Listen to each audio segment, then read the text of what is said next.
The wooden wheels of the covered wagon creaked and groaned as they rolled across the dusty trail towards Silver Creek. Inside the canvas-covered space, 18-year-old Margaret Sullivan clutched her worn leather suitcase with trembling fingers. Her heart pounded so hard she could hear it over the sound of the horse's hooves and the driver's occasional whistle. Margaret had never been this far from home in her entire life. The rolling hills of Ohio seemed like another world compared to the vast, empty landscape of Colorado Territory. Everything here was bigger, wilder, and more frightening than anything she had imagined. The mountains in the distance looked like sleeping giants, their peaks covered in snow, even though it was late spring. She had agreed to marry Thomas Henley 3 months ago, back where her father lost their farm to debt. The arrangement seemed like the only way to save her family from complete ruin. Thomas owned a successful ranch near Silver Creek and needed a wife. Her father needed money to pay off his creditors. The solution was simple, even if it terrified Margaret to her very core. The letters Thomas had written were polite and proper. He described his ranch, his cattle, and his plans for the future. He seemed like a decent man, but Margaret knew that letters could hide many things. She had heard stories of mail-order brides who discovered their husbands were nothing like they claimed to be. Some were cruel. Some were drunk most of the time. Some had lied about everything from their age to their wealth. Margaret pressed her face against the small opening in the canvas and watched the scenery pass by. The land here was so different from the green fields and thick forests of Ohio. Everything was brown and gold, with patches of stubborn grass and scattered wildflowers. The sky seemed enormous, stretching from horizon to horizon without a single tree to break its vastness. The wagon driver, an old man named Pete, had been kind enough during their 3-day journey. He told her stories about the territory and the people who lived there. Most of his tales were meant to comfort her, but some made her even more nervous. He talked about rustlers and outlaws, harsh winters that could last for months, and the constant struggle to make a living in such an unforgiving place. "Don't you worry none, miss," Pete had said that morning. "Silver Creek's a good town. Got a church, a school, and mostly decent folks. Your Mr. Henley's got himself a fine reputation. Heard tell he's fair with his workers and honest in his dealings." Margaret tried to take comfort in his words, but her stomach remained tied in knots. She kept thinking about her mother's tears when they said goodbye at the train station in Columbus. Her younger sister had cried too, begging Margaret not to go. But there had been no choice. The farm was gone, and her father needed the money Thomas had sent for her travel expenses and her hand in marriage. The sun was beginning to set when Pete called out, "Silver Creek's just over that next hill, miss. We'll be there before full dark." Margaret's heart jumped in her throat. She smoothed down her best dress, a simple blue cotton frock that her mother had carefully mended and pressed before her departure. She checked her reflection in the small mirror she carried in her suitcase. Her brown hair was neat under her bonnet, and her green eyes were bright with unshed tears. She looked young and scared, which was exactly how she felt. As the wagon crested the hill, Margaret got her first glimpse of Silver Creek. The town was larger than she had expected, with a main street lined with wooden buildings and several side streets branching off in different directions. Warm yellow light spilled from windows, and she could see people moving about, finishing their daily business before nightfall. The wagon rolled down the main street, passing a general store, a saloon, a hotel, and what looked like a doctor's office. Pete guided the horses toward a building with a sign that read Silver Creek Hotel. Margaret's instructions were to wait there until Thomas came to collect her. Pete helped her down from the wagon and carried her suitcase to the hotel's front porch. "You'll be just fine, miss," he said, tipping his hat. "Mr. Henley should be along shortly. He knew what time to expect you." Margaret thanked him and watched as he drove away into the gathering darkness. She stood alone on the porch, clutching her small handbag and trying to calm her racing heart. Through the hotel's windows, she could see a warm, well-lit lobby with comfortable chairs and a large stone fireplace. The hotel's front door opened, and a middle-aged woman emerged. She had gray hair pinned in a neat bun and wore a clean apron over her dark dress. Her face was kind but serious. "You must be Miss Sullivan," the woman said. "I'm Mrs. Henderson. I run this hotel with my husband. Mr. Henley sent word that you'd be arriving tonight." "Yes, ma'am," Margaret replied, her voice barely above a whisper. "He's running a bit late. Had some trouble with his cattle this afternoon, but he'll be along soon enough. Why don't you come inside and have some supper? You must be tired and hungry after your long journey." Mrs. Henderson's kindness was overwhelming. Margaret had been so nervous about meeting Thomas that she hadn't even thought about eating. Now that it was mentioned, she realized she was quite hungry. She hadn't eaten much during the journey, her stomach too upset with nerves to keep much food down.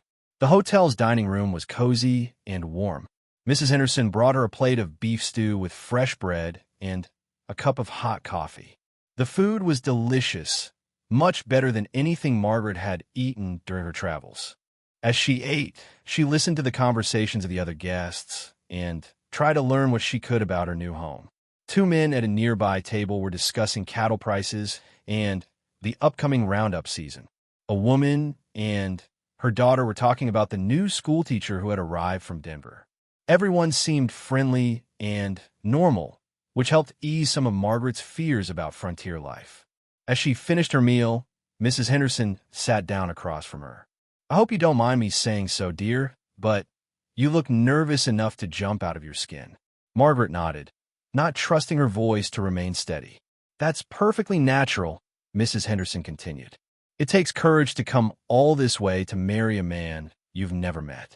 But I want you to know that Thomas Henley is a good man. He's been ranching here for about 8 years now. Built his spread up from nothing. He's honest, hardworking, and he treats folks right." "What is he like?" Margaret asked. "I mean, as a person?"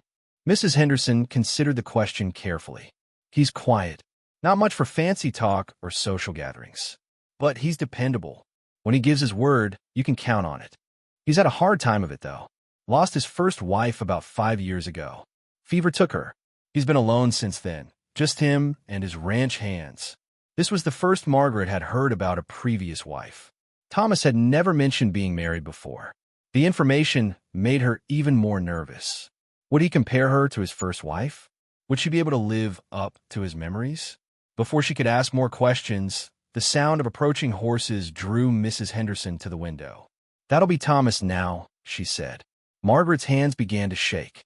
This was the moment she had been dreading and anticipating for months. In a few minutes, she would meet the man who was to become her husband. Her entire future depended on the next few moments.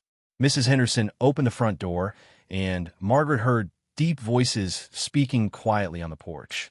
Then, footsteps approached the dining room, and Mrs. Henderson reappeared with a tall man following behind her. Thomas Henley was nothing like Margaret had imagined. He was older than she had expected, probably in his early 30s, with dark hair and serious brown eyes. His face was weathered from years of outdoor work, and his hands looked strong and calloused. He wore clean clothes, but they were clearly working clothes, not fancy dress-up attire.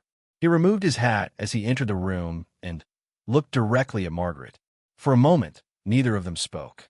Margaret felt her cheeks burn with embarrassment under his steady gaze. "Miss Sullivan," he said finally. His voice was deep and quiet, just as Mrs. Henderson had described him. "I apologize for being late. We had some cattle break through a fence line this afternoon." "That's quite all right," Margaret managed to say, though her voice sounded strange to her own ears. Thomas looked as uncomfortable as she felt. He shifted his weight from one foot to the other and turned his hat in his hands. "I thought perhaps we might take a short walk. Give us a chance to talk before we go to see Reverend Mitchell." Margaret's heart skipped a beat. She had known this was coming, but hearing it spoken aloud made it seem suddenly real. Tonight, she would become Mrs. Thomas Henley. Tomorrow, she would begin her new life as a ranch wife in Colorado Territory. She nodded and stood up, smoothing her skirt with trembling hands. Thomas offered her his arm, and together they walked out into the cool evening air. Silver Creek's main street was quiet now, with most businesses closed for the night. A few people sat on porches, enjoying the pleasant weather. They walked slowly toward the edge of town, where the buildings gave way to open land. In the distance, Margaret could see the outline of mountains against the starry sky. The air smelled of sage and something else she couldn't identify, something wild and clean that was completely different from the familiar sense of home. "I want you to know," Thomas said after they had walked in silence for several minutes, "that I won't expect anything from you right away. I know this is all strange and frightening for you. We can take time to get to know each other before we become husband and wife in all ways." His consideration surprised her. She had expected him to be more demanding, more eager to claim his rights as her husband. Instead, he seemed almost as nervous as she was. "Thank you," she whispered. "I appreciate your kindness. I hope we can become friends, at least," Thomas continued. "I know this isn't the romantic marriage you probably dreamed of as a girl, but I promise I'll do my best to be a good husband to you. I'll provide for you and protect you, and I'll never raise a hand to you in anger." Margaret felt tears spring to her eyes.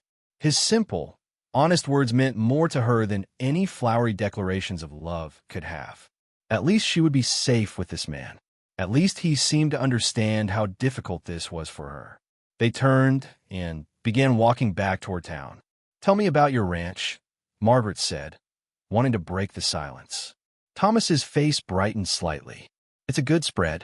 About 2,000 acres of grazing land, with a creek running through the middle of it. The house isn't fancy, but it's solid and comfortable. I've got a small herd of cattle, maybe 300 head, and I'm hoping to expand over the next few years." "Do you have help with the work?" "I've got 3 full-time hands.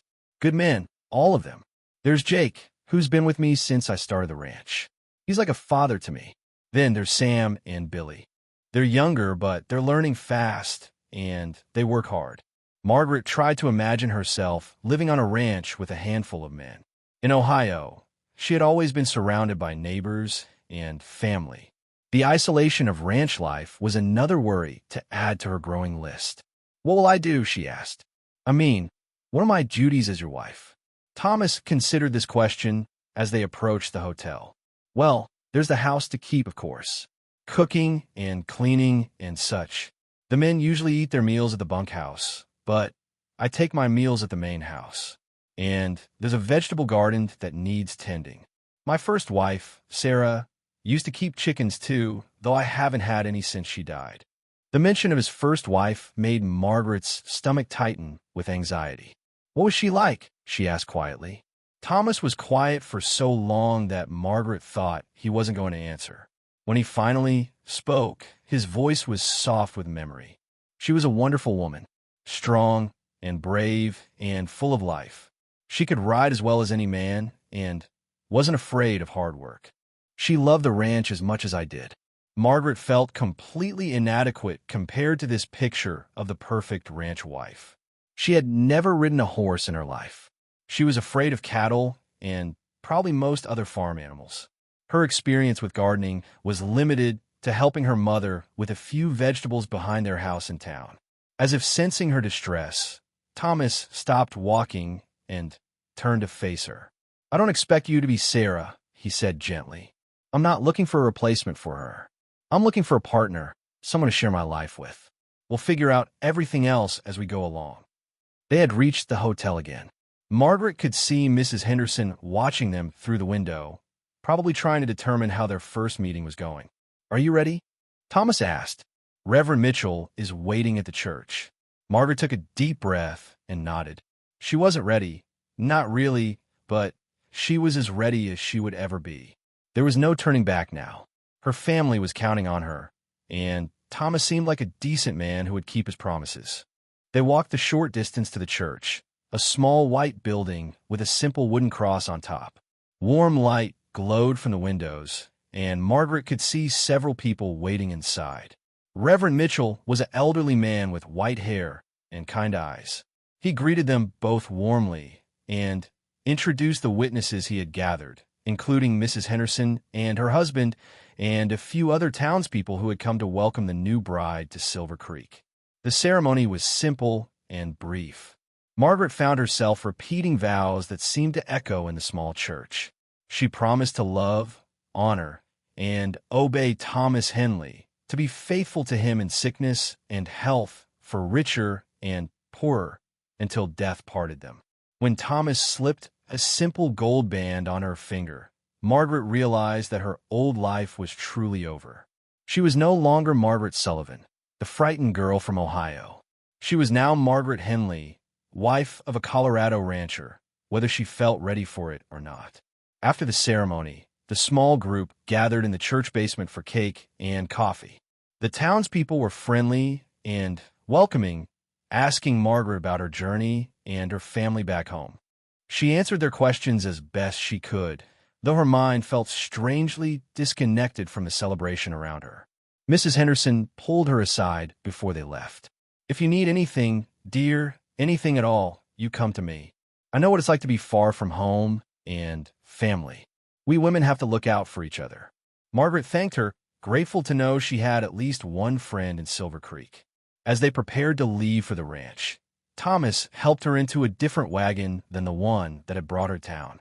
This one was larger and more comfortable, clearly built for ranch work, but with a padded bench seat that would make the ride more pleasant. The trip to the ranch took about an hour through the darkness. Thomas pointed out landmarks along the way, though Margaret couldn't see much in the moonlight. He told her about the neighbors, the seasonal rhythms of ranch life, and his plans for improving the property. Margaret listened, but her attention kept wandering. She was exhausted from the long day and overwhelmed by everything that had happened. A few hours ago, she had been a single woman traveling to meet a stranger. Now she was married to that stranger and heading to a home she had never seen. When they finally arrived at the ranch, Margaret's first impression was of a solid, well-built house with warm light glowing from several windows. Even in the darkness, she could see that the property was neat and well-maintained. Thomas had clearly taken pride in his home. He helped her down from the wagon and carried her suitcase to the front porch. "Welcome home, Margaret," he said quietly. The words sent a chill through her. This was her home now, for better or worse. Tomorrow, she would begin learning how to be a ranch wife in a land that was as foreign to her as the moon itself. Thomas opened the front door and let her inside. The house was larger than she had expected, with a comfortable main room that served as both parlor and dining area. A stone fireplace dominated one wall, and handmade furniture was arranged to create cozy seating areas. Everything was clean and orderly, though it clearly lacked a woman's touch. "I'll show you to your room," Thomas said, picking up her suitcase again. "I prepared the guest room for you. You can stay there as long as you like, until you feel comfortable with other arrangements." Margaret felt a flood of relief. She had been dreading this moment, wondering what Thomas would expect of her on their wedding night. His consideration gave her hope that perhaps their marriage might work out after all. The guest room was small but comfortable, with a narrow bed, a washstand, and a small dresser. Clean white curtains hung at the window, and a colorful quilt covered the bed. It wasn't fancy, but it was clean and welcoming. "The kitchen is just down the hall," Thomas explained. "Help yourself to anything you need. I usually get up before sunrise to check on the cattle, so I'll probably be gone when you wake up. But Jake will be around if you need anything." "Thank you," Margaret said, "for everything, for being so understanding." Thomas nodded and turned to leave, then stopped in the doorway. "Margaret," he said without turning around, "I know this is hard for you, but I want you to know that I'm glad you're here. I think we can make this work, given time." After he left, Margaret sat on the edge of the bed and looked around her new room. Through the window, she could see stars brighter than any she had ever seen in Ohio. The night was quiet except for the distant lowing of cattle and the occasional call of some unknown bird. She unpacked her few belongings and prepared for bed, moving slowly and mechanically. Everything felt strange and unreal, as if she were living in someone else's dream. The sheets smelled of sunshine and fresh air clearly dried on a line outdoors rather than in a stuffy house. As she lay in the unfamiliar bed, Margaret thought about her family back home. Her parents would be asleep in their small rented room above the baker's shop where her father had found work after losing the farm. Her sister would be sharing a bed with their youngest cousin. They were probably wondering about her, hoping she was safe and happy. Margaret closed her eyes and tried to imagine what tomorrow would bring. She would meet the ranch hands Thomas had mentioned. She would see the house and grounds in daylight. She would begin to learn the routines and responsibilities of her new life. The thought terrified her, but it also stirred something that might have been anticipation. She had never been one to seek adventure, but perhaps this new life would teach her things about herself that she had never known. Perhaps she was stronger and braver than she had ever imagined. Outside her window, a coyote called in the distance, its voice wild and lonesome. The sound made Margaret shiver, but she didn't pull the covers over her head. Instead, she listened until the call faded into silence, then closed her eyes and tried to sleep in the first night of her new life as Mrs. Thomas Henley. Margaret woke to the sound of roosters crowing and men's voices calling to each other outside her window. For a moment, she didn't remember where she was. The bed felt different, the sounds were wrong, and even the light streaming through the curtains looked strange. Then memory came flooding back, and her stomach tightened with the same nervous energy that had kept her awake for hours the night before. She was married. She was in Colorado. This was her new home. Climbing out of bed, she went to the window and pushed back the curtains. The sight that greeted her took her breath away. Rolling hills stretched as far as she could see, covered in golden grass that waved in the morning breeze. Cattle dotted the landscape like dark specks, and beyond it all, the mountains rose like purple giants against the pale blue sky. It was beautiful, but it was also vast and empty in a way that made her feel incredibly small and alone. Back home in Ohio, there had always been other houses visible, neighbors close enough to call upon in times of need. Here, she couldn't see another building in any direction. Margaret dressed quickly in her second-best dress and tried to tidy her hair without the benefit of a proper mirror. The small looking glass she had brought with her showed only fragments of her reflection, but she did her best to make herself presentable. Thomas had mentioned that he would be gone early, but there were ranch hands around somewhere, and she wanted to make a good first impression. The house was quiet when she emerged from her room. She found the kitchen easily enough, a large, functional room with a wood-burning stove, a big oak table, and shelves lined with dishes and cooking supplies. Everything was clean, but clearly arranged by someone who cared more about efficiency than decoration. Margaret had just started a fire in the stove when she heard footsteps on the back porch. The kitchen door opened, and a man stepped inside, removing his hat as he entered. He was older than Thomas, probably in his 50s, with graying hair and a weathered face that spoke of decades spent outdoors. "Morning, ma'am," he said politely.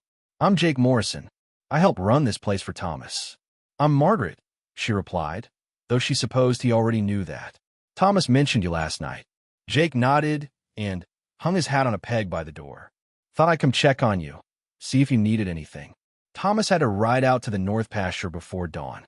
Some of the cattle wandered too close to Peterson's property line, and he wanted to move them back before there was any trouble. Margaret felt a pang of abandonment. She had hoped Thomas would be there to help her through her first morning, to show her around and explain the routines of ranch life. Instead, she was alone with a man she had never met. "I was just making coffee," she said, hoping her voice sounded more confident than she felt. "Would you like some?" "That would be mighty appreciated," Jake said, settling into one of the chairs at the kitchen table. Thomas usually makes his own coffee before he heads out, but I suspect his mind was on other things this morning. Margaret busied herself with the coffee pot, grateful to have something to do with her hands. "How long have you worked for Thomas?" she asked. "About 8 years now. Been here since he first started this ranch. Watched him build it up from nothing but empty land and big dreams. Jake's voice held genuine affection and respect. "He's a good man, Mrs. Henley.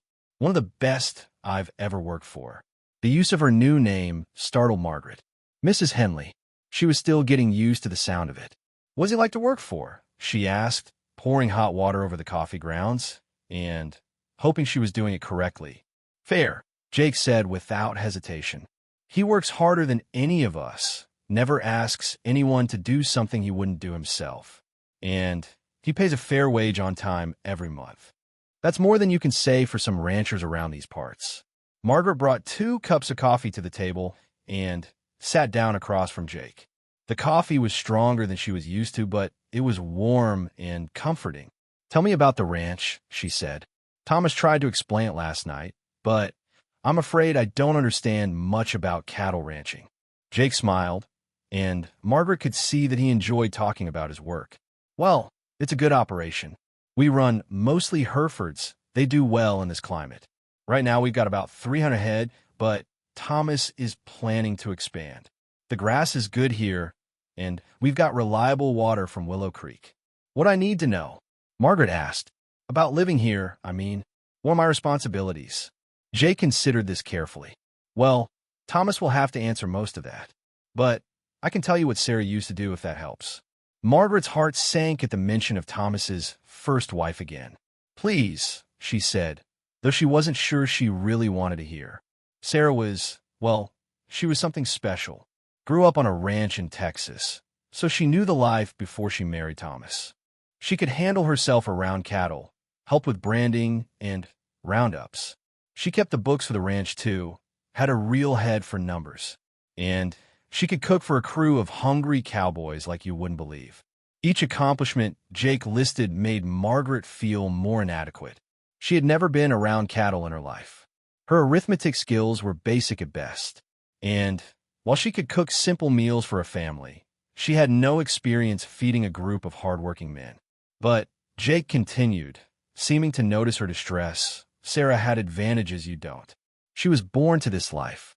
Thomas doesn't expect you to be her, Mrs. Henley. He just needs a partner, someone to share the load with." Margaret nodded, but she wasn't convinced. How could she be a partner when she knew so little about ranching? "What should I do today?" she asked. "I want to be useful.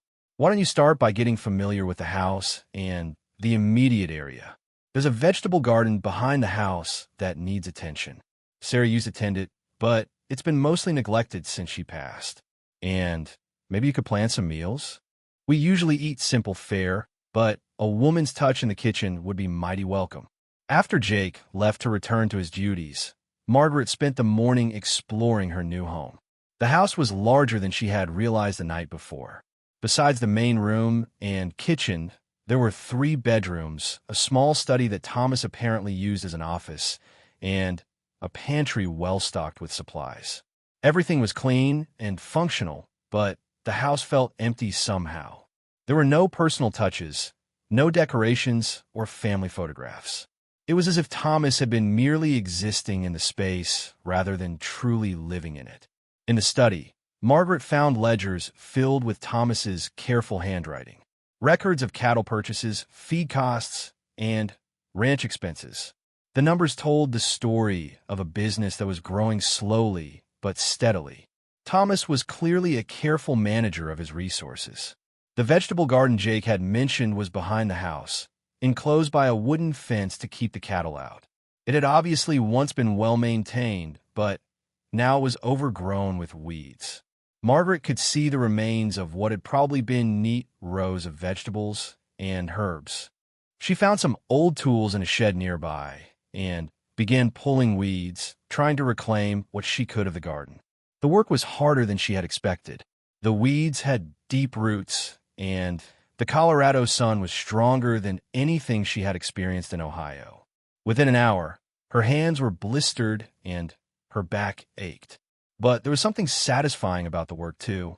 As she cleared away the overgrowth, she could see the bones of what had been a well-planned garden. There were still some hardy herbs growing wild among the weeds, and she found evidence of a small orchard at the back of the enclosed area.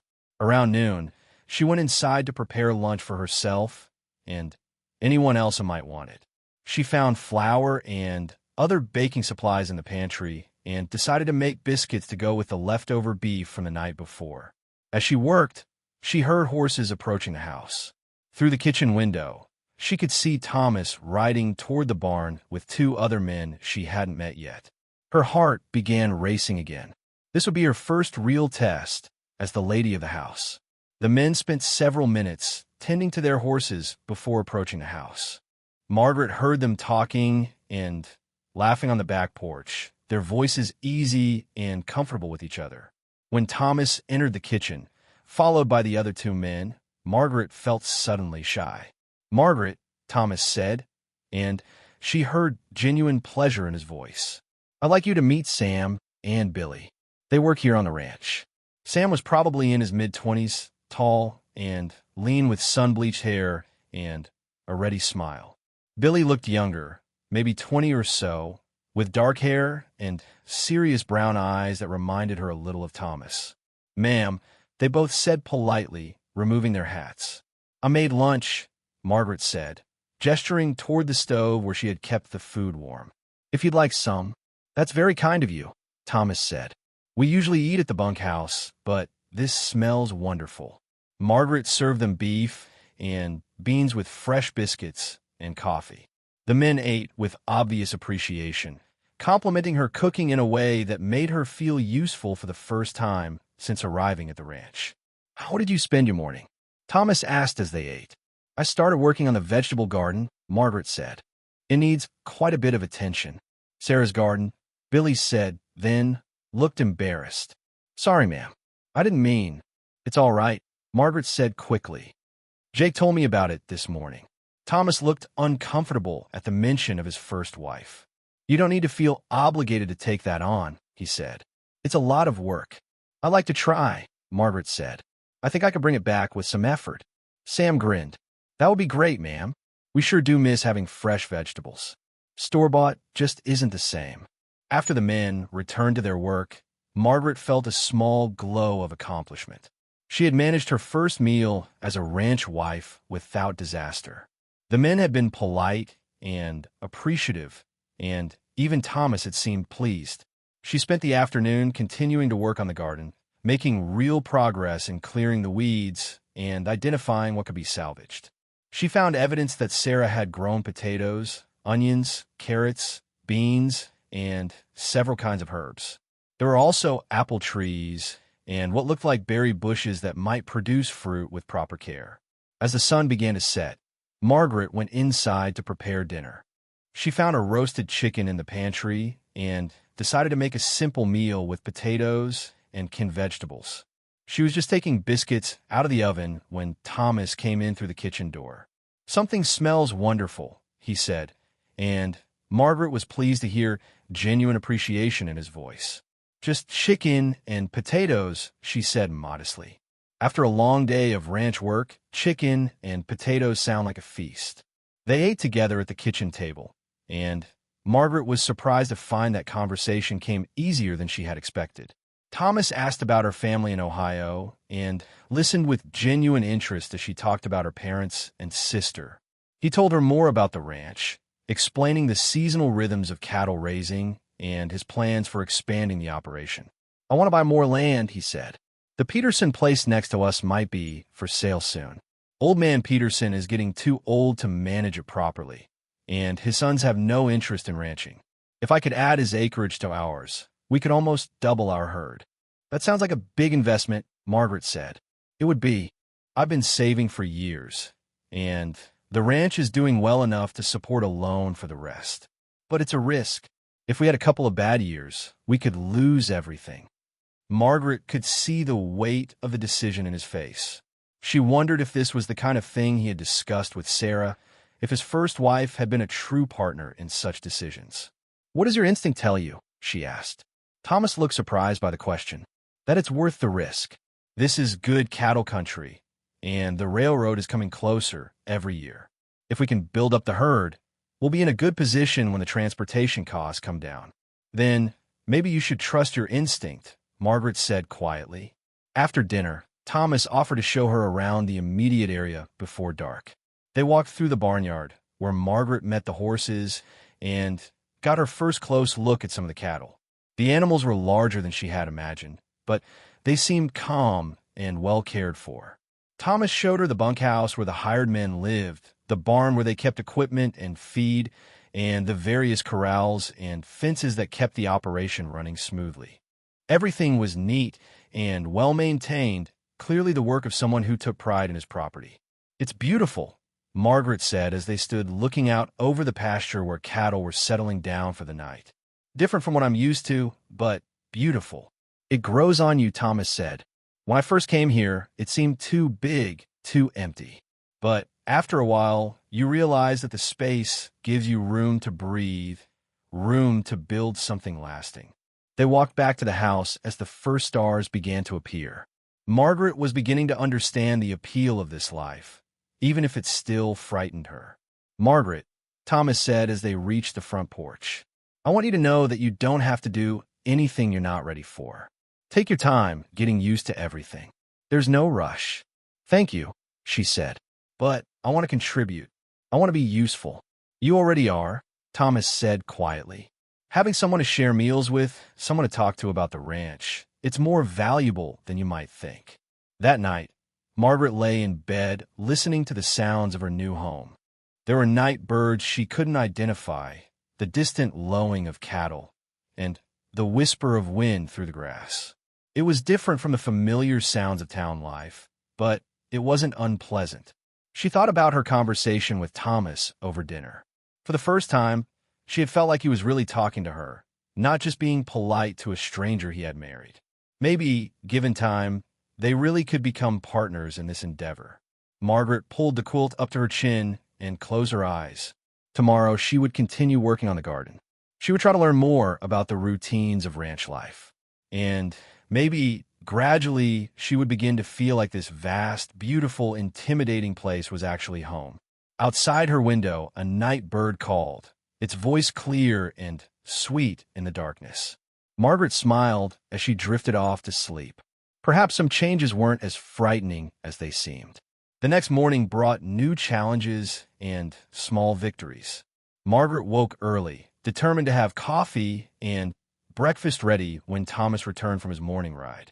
She managed to get the fire going in the stove without too much trouble and had bacon frying when she heard horses approaching.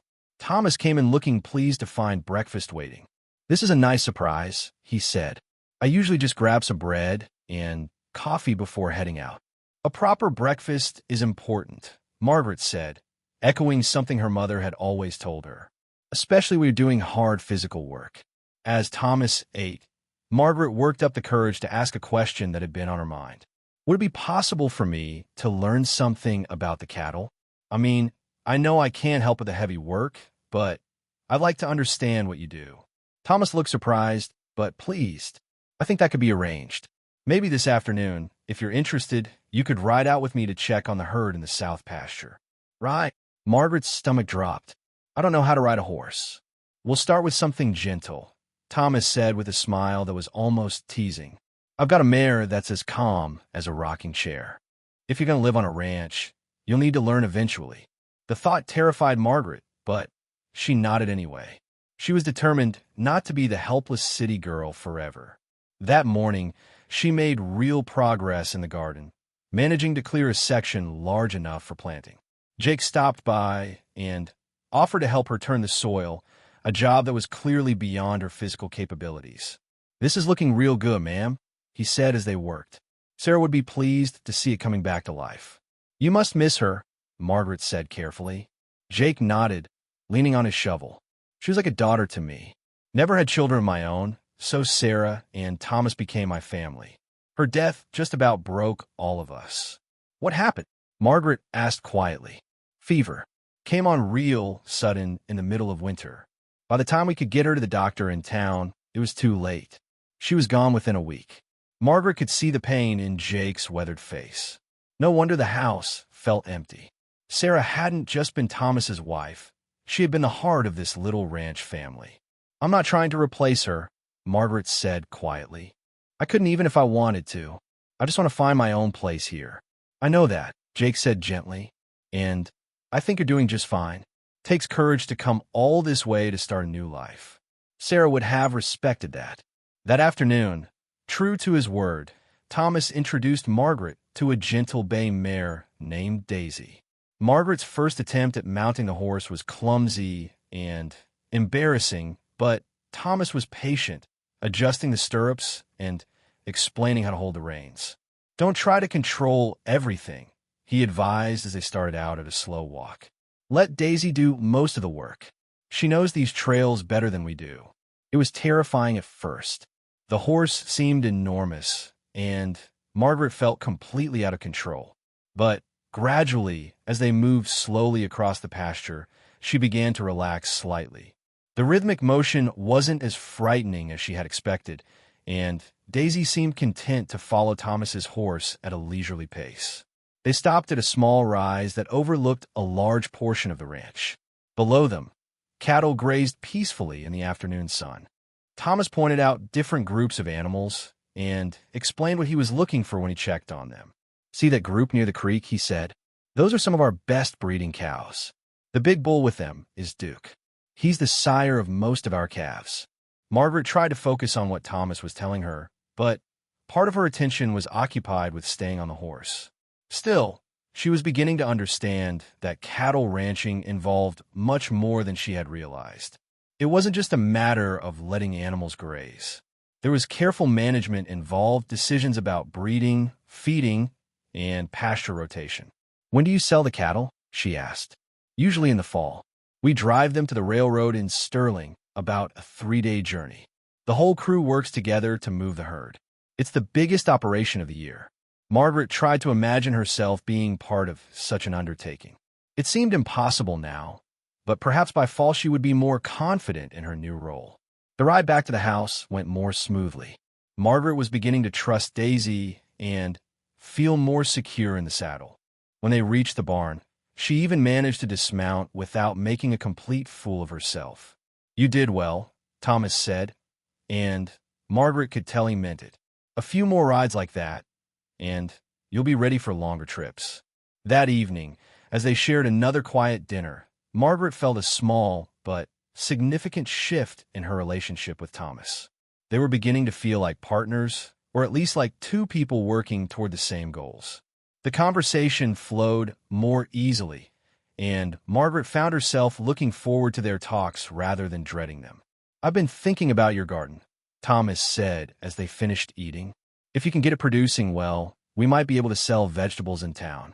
Mrs. Henderson at the hotel is always looking for fresh produce. The suggestion made Margaret feel proud and useful.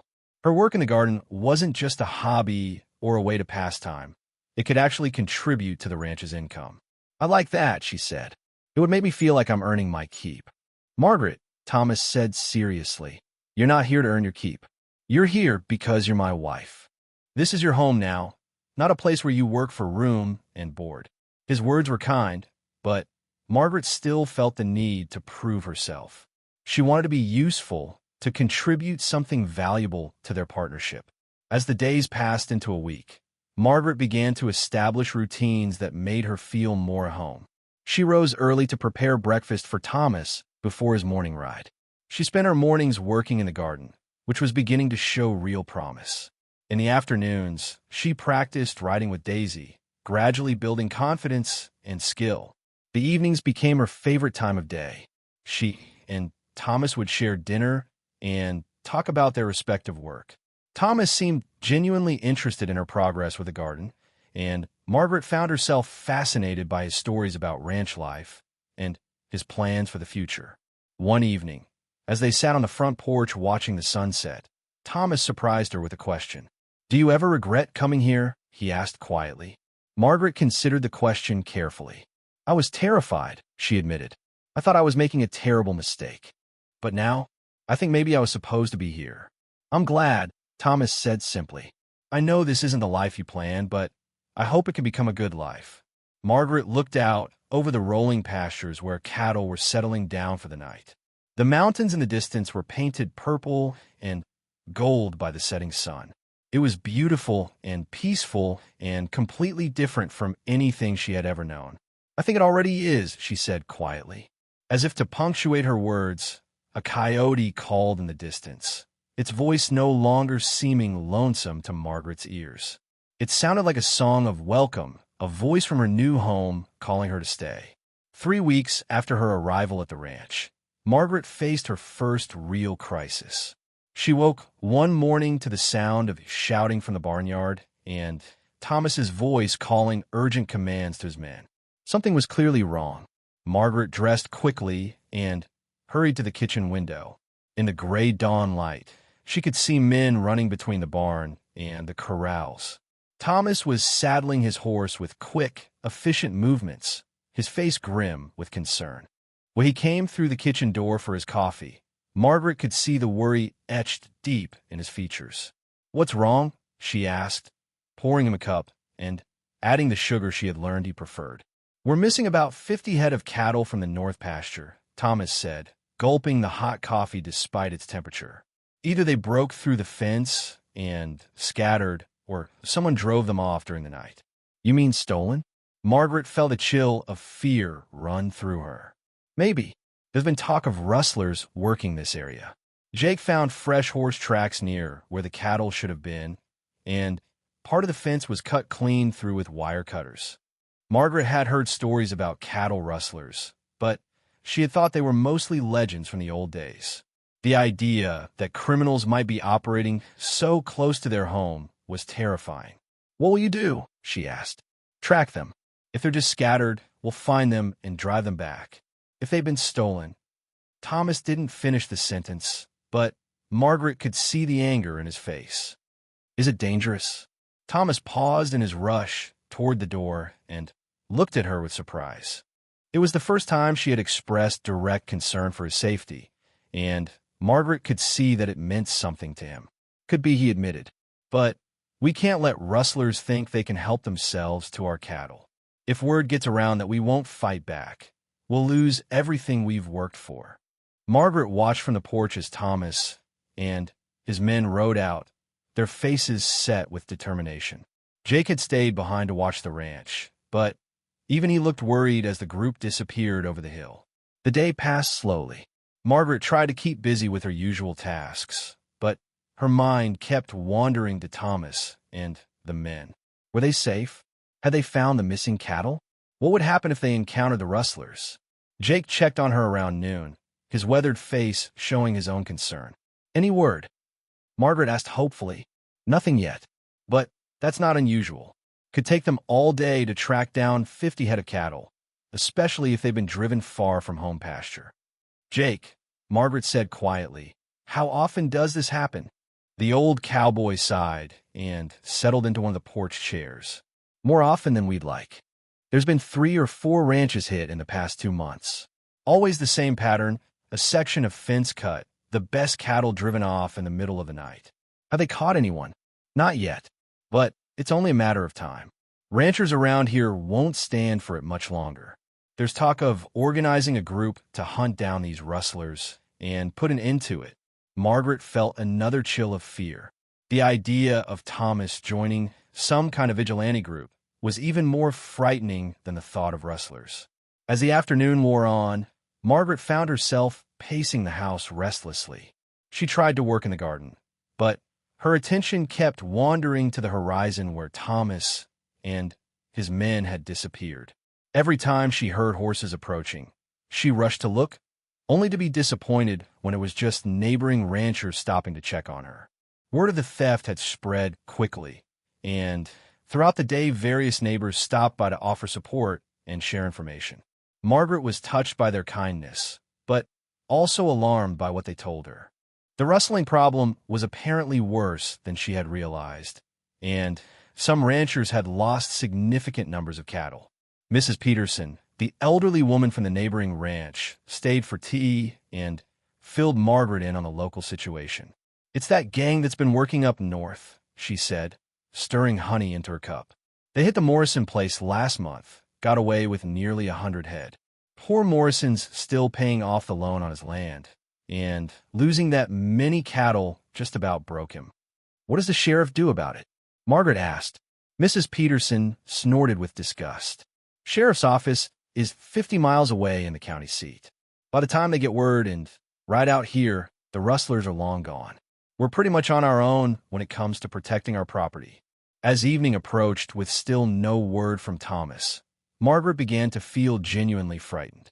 Jake had assured her that tracking cattle could take days, but she couldn't shake the feeling that something was wrong. She was preparing a simple supper when she heard horses approaching at a gallop.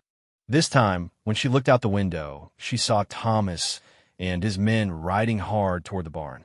Her heart leaped with relief, then sank again when she realized they were driving only about a dozen cattle ahead of them. Where the rest? Thomas came into the house looking exhausted and angry. His clothes were dusty, his face was drawn with fatigue, and there was a cut on his left hand that had been roughly bandaged. "What happened?" Margaret asked, already pouring him coffee and pulling leftover beef from the pantry. "We found where they drove the cattle," Thomas said, slumping into a chair at the kitchen table. "Followed the trail for about 15 miles north. But we were too late. They'd already moved the herd through a pass in the mountains, probably driving them to railroad towns where they can sell them quickly." "Did you see the rustlers?" "Saw their camp from the night before. 3 or 4 men, from the looks of it. They knew what they were doing, kept to rocky ground where the trail was hard to follow, used creek beds to hide their tracks. These aren't amateurs." Margaret set a plate of food in front of him and noticed that his hands were shaking slightly from exhaustion. The cut on his hand looked painful, but it wasn't serious.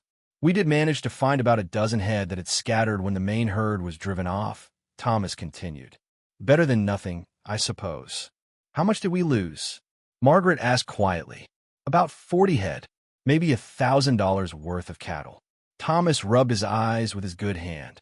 "It's not enough to break us, but it's money we were counting on for expanding the operation." Margaret felt a stab of guilt. She knew that Thomas had been planning to use this year's profits to buy more land and cattle. Now those plans would have to be delayed. "I'm sorry," she said, though she wasn't sure why she was apologizing. Thomas looked up at her with surprise. "Why? This isn't your fault. If you hadn't had to pay my travel expenses and the money you sent to my father—" "Margaret," Thomas interrupted firmly. "Don't even think that way. What happened tonight has nothing to do with you. These rustlers would have hit us whether you were here or not." But Margaret couldn't shake the feeling that she was somehow to blame. Thomas had spent money bringing her to Colorado, money that might have been used for better security or more hired hands. Over the next few days, the atmosphere around the ranch was tense. Thomas and his men worked extra hours, checking on the cattle more frequently and repairing fences.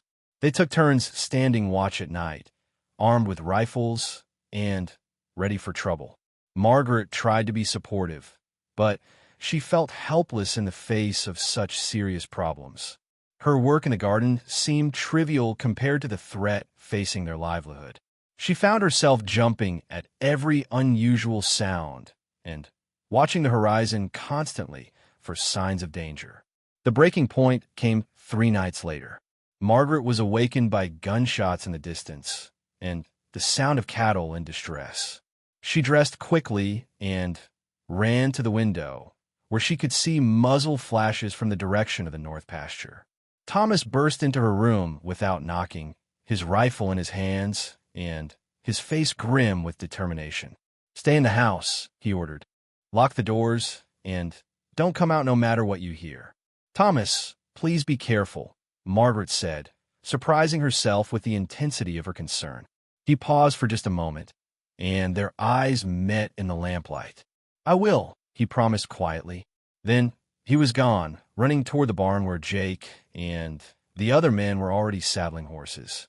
Margaret watched from the window as they rode hard toward the sounds of trouble, their horses' hooves drumming against the hard ground. The waiting was agony. Margaret paced through the house, jumping at every sound, straining to hear what was happening in the distance. The gunshots had stopped, but she could still hear cattle lowing and men shouting commands. It was nearly dawn when Thomas finally returned. Margaret had been watching from a front porch despite his orders to stay inside. She ran to meet him as he dismounted at the barn, her heart racing with relief at seeing him alive and apparently unhurt. "Are you all right?" she asked, looking him over for signs of injury. "I'm fine," Thomas said, though his voice was hoarse with exhaustion. "But we lost another 20 head. The rustlers hit us again, and this time they were ready for a fight." "Was anyone hurt?" "Billy took a bullet in the shoulder. Nothing serious, but he'll be laid up for a while. Sam's horse stumbled in a gopher hole during the chase and threw him. He's bruised up pretty bad, but nothing's broken." Margaret felt tears of frustration and fear spring to her eyes. "This can't go on. They'll steal everything we have." Thomas pulled her into his arms, and Margaret realized it was the first time he had held her since their wedding day. She could feel the tension in his body, the exhaustion and anger he was trying to control. "I know," he said quietly. "We're going to have to do something about it." The next day brought visitors. Word of the latest raid had spread quickly, and by afternoon the ranch was filled with neighbors discussing what should be done. Margaret served coffee and listened as the men talked about organizing a group to hunt down the rustlers. "We can't keep letting them pick us off one by one," declared Jim Morrison, whose ranch had been hit the month before. "They're getting bolder, more confident. Next thing you know, they'll be raiding in broad daylight." "The way I see it," added Sam Peterson, "we either band together and stop them, or we all lose everything we've worked for." Thomas listened to the discussion, but said little. Margaret could see that he was torn between his desire to protect his property and his reluctance to leave the ranch vulnerable while he was away hunting rustlers. "What about the women?" asked Mrs. Morrison. "If all the men ride out together, what's to stop the rustlers from hitting our houses while you're gone?" This question sparked a heated debate. Some men argued that the women should go to town for safety. Others insisted that leaving the ranches completely undefended was too risky. Margaret found herself thinking about the problem from a different angle. "What if we're approaching this wrong?" she said quietly. The room fell silent, and everyone turned to look at her. Margaret felt her cheeks burn with embarrassment, but she forced herself to continue. "I mean, what if instead of chasing after them, we made it harder for them to steal our cattle in the first place?" "How do you figure that?" asked Thomas, his voice encouraging rather than dismissive. Margaret took a deep breath. "Well, they always strike at night, right? And they target cattle that are far from the houses, in remote pastures where no one will notice until morning." "That's true," Morrison admitted. "So what if we brought the cattle closer to home, at least the most valuable ones? And what if we organize a system of signals between the ranches so that if one place is attacked, the others know immediately?" The men looked at each other thoughtfully. It wasn't the dramatic confrontation they had been planning, but Margaret's suggestions made practical sense. "Telegraph lines," said Peterson slowly. "We could string telegraph lines between the main ranches. If one of us spots trouble, we could signal the others right away. And we could build better holding pens closer to the houses," added Morrison. "Keep our best breeding stock where we can watch them more closely." Thomas was nodding slowly. "It might work. At least it would make their job harder and give us a better chance of fighting back when they do strike." The meeting broke up with plans to implement Margaret's suggestions. The men would work together to string telegraph lines between the major ranches and build improved holding facilities. It wasn't as exciting as riding out to hunt rustlers, but it was a practical solution that addressed the real problem. After the neighbors left, Thomas found Margaret in the garden, where she had retreated to think about the day's events. "That was good thinking in there," he said, settling beside her on the bench she had built near the herb section. "I probably shouldn't have spoken up," Margaret said. "It wasn't my place to interfere in men's business." "Nonsense," Thomas replied firmly. "You're part of this ranch now. Your safety and security are on the line just as much as anyone's. You had every right to speak up, and you made more sense than the rest of us put together." Margaret felt a warm glow of pride. For the first time since arriving at the ranch, she felt like she had contributed something truly valuable. "I was so scared last night," she admitted. "When you rode out to fight the rustlers, I thought I might lose you before I ever really got to know you." Thomas turned to look at her with surprise. "Margaret, I know our marriage isn't based on love," she said quickly, "but I've come to care about what happens to you. This place is starting to feel like home, and you're starting to feel like family." Thomas was quiet for a long moment, staring out over the pasture where cattle grazed peacefully in the afternoon sun. "Sarah, and I'm married for love," he said finally. "We'd known each other since we were children, grew up on neighboring ranches in Texas. When she died, I thought I'd never care about anyone that way again." Margaret's heart sank. She had known about Sarah, of course, but hearing Thomas talk about loving her was still painful. But Thomas continued, "Maybe there are different kinds of caring, different ways of building a life together. What we're building here, you and I, it's solid. It's based on respect and partnership and shared goals. Maybe that's just as valuable as what I had before.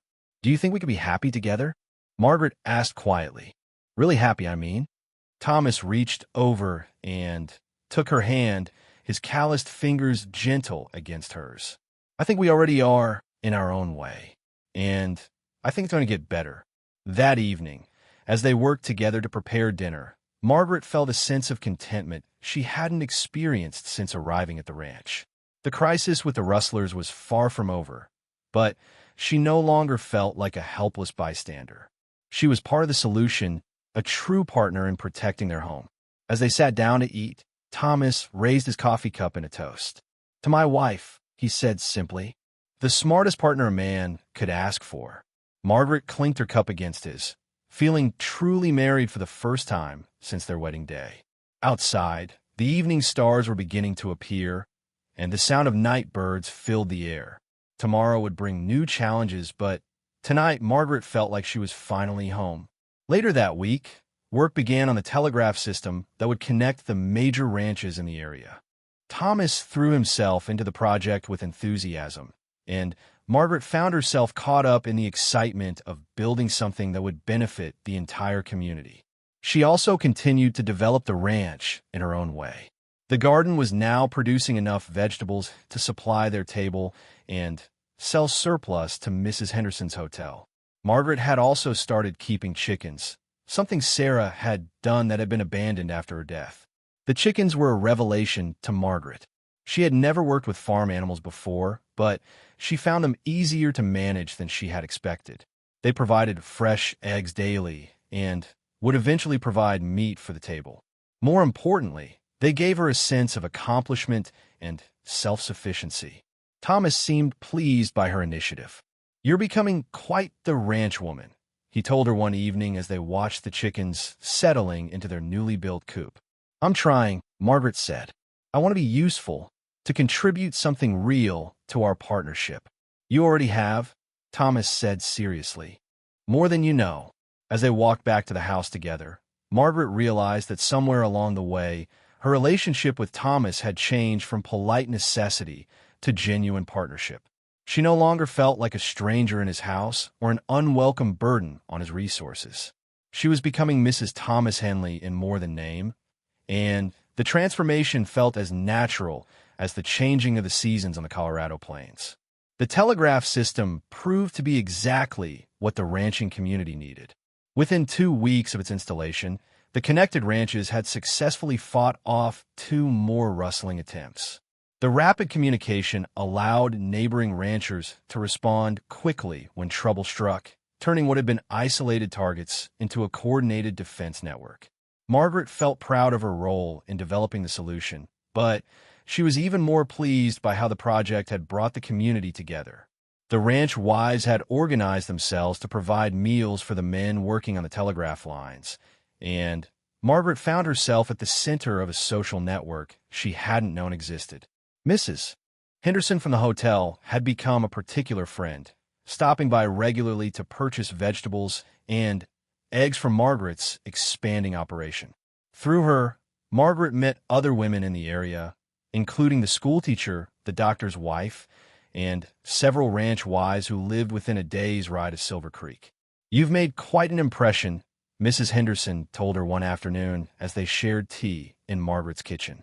"The women around here have been wondering when Thomas would find himself a new wife. We're all pleased to see he chose so well."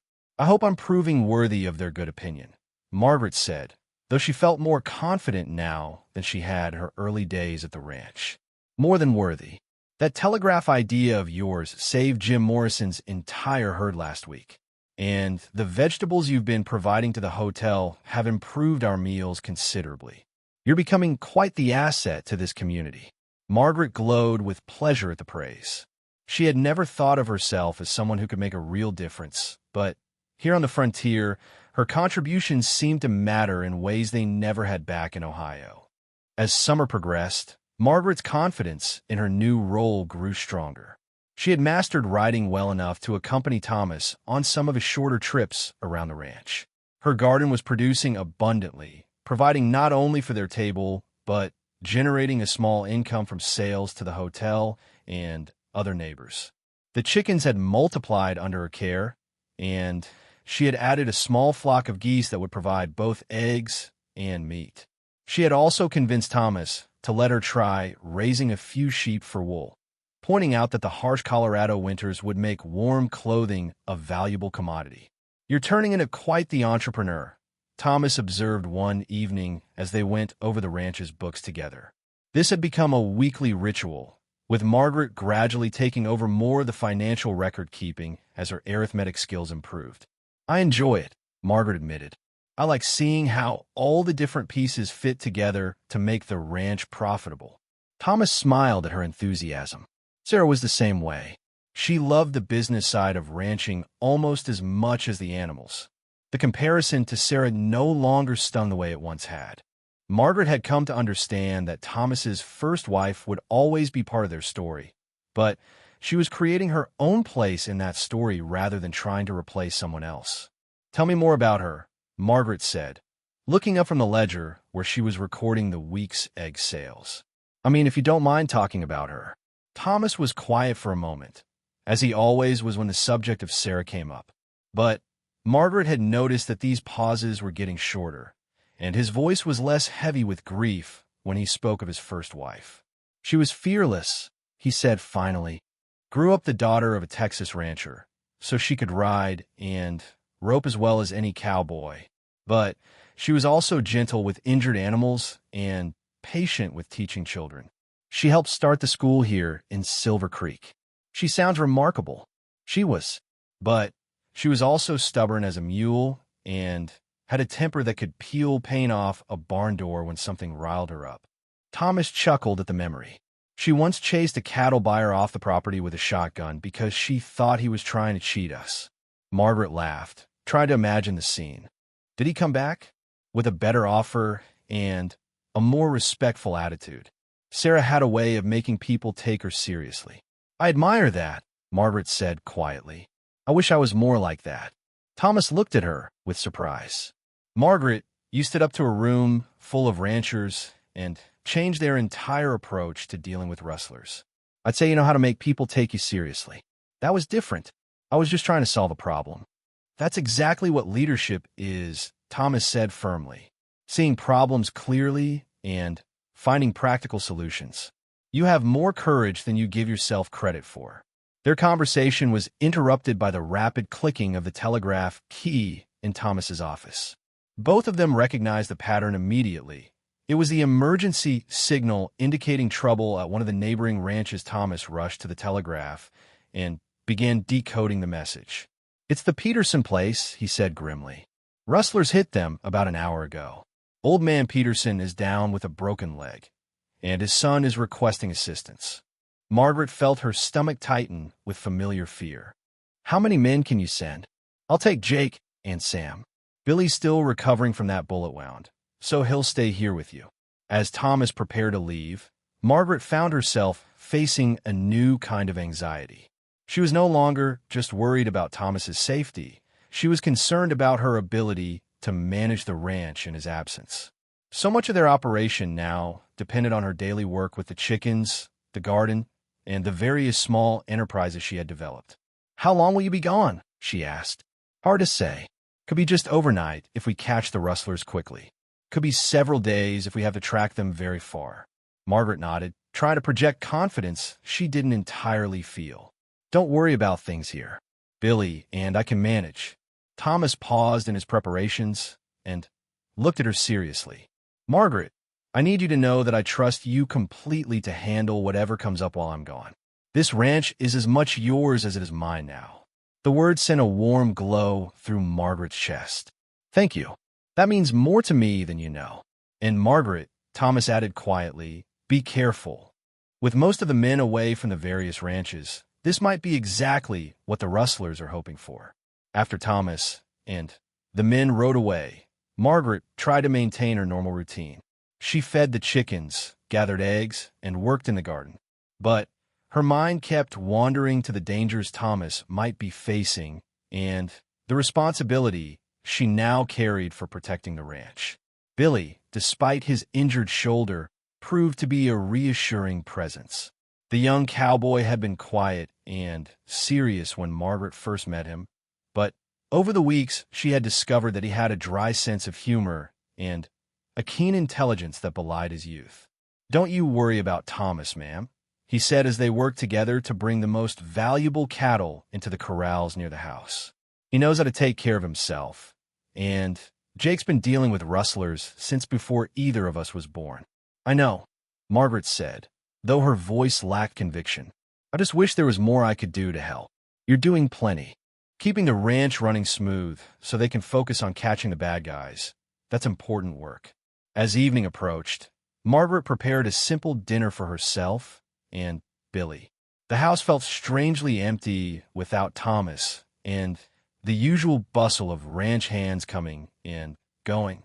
She found herself listening intently to every sound, jumping at the call of night birds and the shifting of cattle in the nearby corrals. Around midnight, she was awakened by a sound that didn't belong, the soft nickering of horses approaching the ranch buildings. But these weren't the familiar sounds of Thomas and his men returning. The horses were moving too quietly, too carefully. Margaret slipped from her bed and peered out the window. In the moonlight, she could see several mounted figures near the barn. They were moving stealthily, clearly trying not to wake anyone in the house. Her heart racing, Margaret grabbed the rifle Thomas had taught her to use and crept toward Billy's room. The young cowboy was already awake, his own rifle in hand. "Rustlers," she whispered. Billy nodded grimly. "At least 4 of them, maybe more. They're probably after the cattle we brought in close to the house."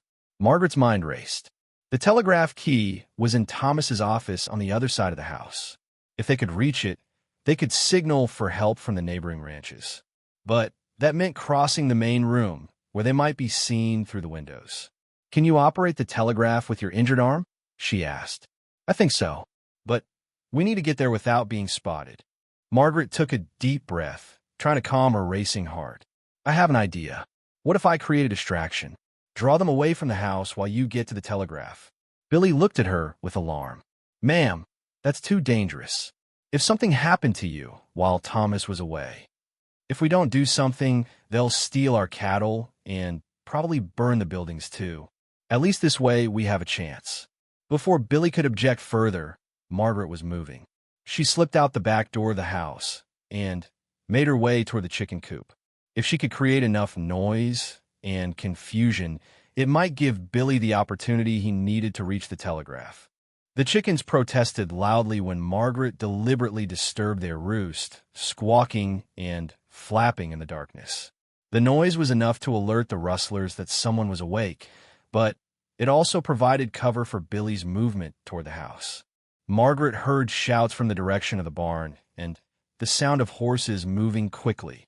She had succeeded in drawing their attention, but now she was exposed and vulnerable. She clutched her rifle and tried to remember everything Thomas had taught her about shooting. A figure on horseback appeared around the corner of the chicken coop, and Margaret found herself face to face with a bearded man.